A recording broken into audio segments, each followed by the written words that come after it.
Hello friends, welcome to my YouTube channel. Dictation will be started after 3 seconds. कुलपति महोदय अपने सकारात्मक रूप में यह कुछ कर गुजरने की इच्छा बन जाती है। अपने काम के प्रति असंतोष ने ही लोगों को पुरानी समस्याओं के नए समाधान खोजने के लिए प्रेरित किया। इसी प्रकृति ने सामाजिक, धार्मिक, राजनीतिक सुधारकों और शिक्षाविदों को जन्म दिया है। इसी से अतीत में नए क्षेत्रों की खोज हुई। आधुनिक समय में पर्वतारोहण और ऐसे दूसरे साहसिक कार्यों में यही प्रवृत्ति मुखर हुई है। संशय और अस्वीकार की इसी भावना के कारण विज्ञान, औषध और दूसरे क्षेत्रों में नए नए आविष्कार हुए हैं। इस अपार विश्व में मानव एक क्षुद्र जीव है। उसकी उपलब्धि कल्पना, इच्छा और उद्यम में है। वह स्वयं प्रकृति का विरोध करता है ताकि वह अपनी लघुता पर विजय पा सके।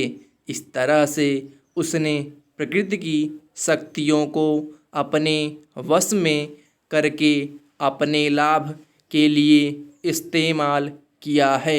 संचार के साधनों के विकास से दुनिया बहुत छोटी हो गई है। इसलिए मनुष्य ने अंतरिक्ष की खोज आरंभ की है। इससे यदि युवाओं में एक नया उभार आया है तो निरंतर होने वाले परिवर्तनों के प्रति अभ्यस्त होने की नई नई समस्याएं भी पैदा हुई हैं। जनसंपर्क के व्यापक साधनों से ज्ञान प्राप्त करना और किसी भी देश या राष्ट्र से ज्ञान और जानकारी प्राप्त करना सरल हो गया है। इससे दुनिया में कहीं भी कुछ होता है, उसका प्रभाव हर देश के नवयुवकों पर भी पड़ता है। युवा लोग जीवन में निश्चितता और सीधे सीधे समाधान चाहते हैं। बुजुर्ग समझौते के पक्ष में हैं। इससे दोनों का संघर्ष बढ़ता है। स्वतंत्रता के बाद भारत में यह और भी ज़्यादा देखने में आया है।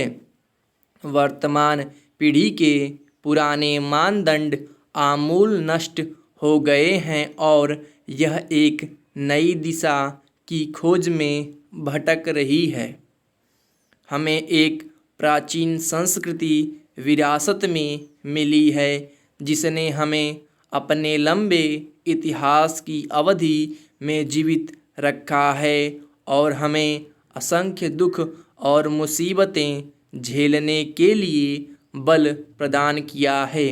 इस संस्कृति के बहुत से आदर्श और गुण अनंत महत्व के हैं, लेकिन उन्हें आज के जीवन के लिए सार्थक बनाने के लिए हमें उनको बदलते रहना चाहिए।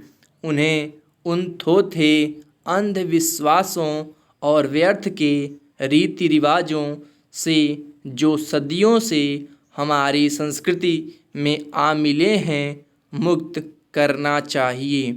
आपको हमारी परंपराओं को समझना चाहिए, तभी आप हम जान पाएंगे। आदरणीय महोदय, प्रदेशों के साथ मंत्रियों के 2 दिन के सम्मेलन के बाद केंद्रीय खाद्य मंत्री ने बताया है कि अगले अप्रैल में गेहूं और धान का थोक व्यापार सरकार अपने हाथ में ले लेगी। सब प्रदेशों के मंत्री इस पर सहमत हो गए हैं। अन्न का जो संकट आज देश के सामने है समूचे अर्थतंत्र के सरकारीकरण की बात सोचने वालों का उससे हौसला बढ़ा है। हालांकि पिछले वर्षों के भयंकर अकाल के समय भी सरकार ने ऐसा करने की बात नहीं सोची, लेकिन अब आयात निर्यात, चीनी, कपड़ा, लोहा, अनाज आदि सब के व्यापार पर सरकार कब्जा करना चाहती है, क्योंकि इस सरकारीकरण को ही समाजवाद का पर्याय समझा जाता है। वित्त मंत्रालय पहले 50 लाख टन से अधिक के भंडार बनाने के पक्ष में नहीं था, लेकिन वह इतनी जल्दी 2 करोड़ टन अनाज की खरीद फरोख्त में 20 अरब रुपया फंसाने को कैसे तैयार हो गया, और इसके पीछे आर्थिक तर्क है। यह बात आसानी से समझ में आने वाली नहीं। अभी तक सिर्फ 6 प्रदेश ही इस क्षेत्र में कदम बढ़ाने को तैयार थे, लेकिन अब सब प्रदेशों ने किस आधार पर इस फैसले का स्वागत किया है, इसके कारण भी स्पष्ट नहीं। सरकारीकरण या राष्ट्रीयकरण का सर्वत्र विरोध नहीं किया जा सकता, लेकिन कुछ क्षेत्र ऐसे हैं जिनकी देखभाल का दायित्व जनता पर ही छोड़ा जाना चाहिए। अनाज का क्षेत्र ऐसा ही है। जमाखोरी और मुनाफाखोरी रोकने के लिए सरकार कठोर निरीक्षक की भूमिका यदि निभाए और अभाव की पूर्ति का ही जिम्मा संभाले, तो समस्या का द्विपक्षीय हल भी निकाला जा सकता है और सरकार बहुत सी परेशानियों तथा आलोचनाओं से भी बच सकती है।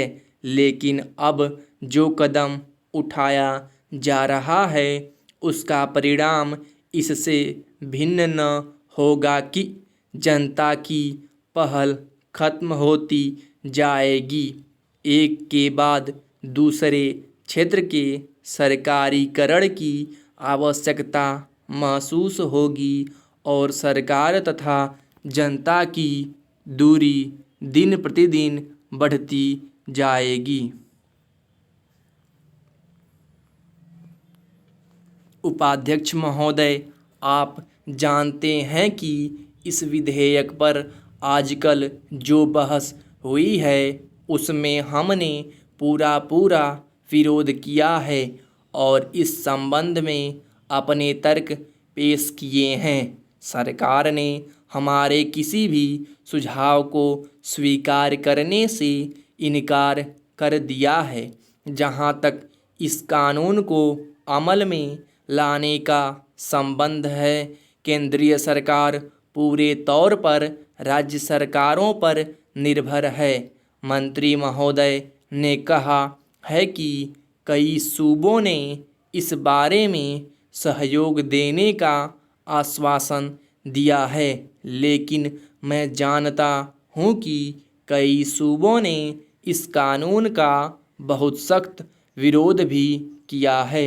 उनका कहना है कि केंद्रीय सरकार को किसी भी तरह सहकारी क्षेत्र की संस्थाओं के संबंध में अपने अधिकार को प्रयोग करने का प्रयास नहीं करना चाहिए।